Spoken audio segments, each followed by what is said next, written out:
Bonjour, je m'appelle Guy Léonce, je suis administrateur du patrimoine culturel et gestionnaire et également expert de la Convention 72. Il faut dire que j'ai été dépêché par l'UNESCO, le Centre du patrimoine mondial, pour accompagner l'État partie dans l'élaboration donc, de sa première proposition d'inscription d'un bien sur la liste du patrimoine mondial. Cela s'inscrit donc dans la priorité Afrique, celle de permettre à tous les pays africains de disposer d'au moins d'un bien sur la liste du patrimoine mondial. Et dans le processus, nous avons été donc sur le site qui est proposé, histoire de vivre, de voir comment est-ce que le site il est géré, essayer de voir également s'il a le potentiel pour être inscrit.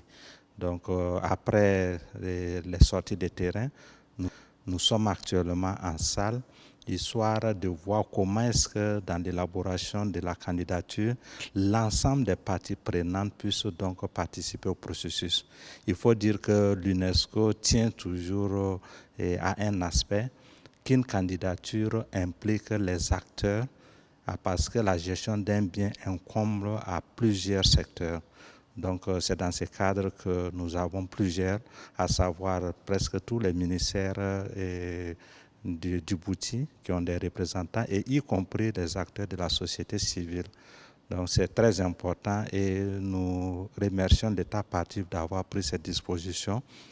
Une candidature est une course pas de vitesse mais une course, un marathon.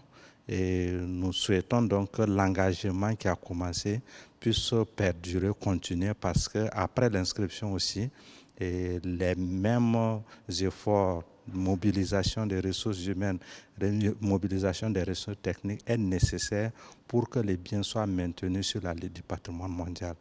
Donc on ose espérer que cela est le top départ et que dans un futur très proche, on aura d'autres candidatures et Djibouti fera partie donc des pays qui ont le plus de biens sur la liste du patrimoine mondial.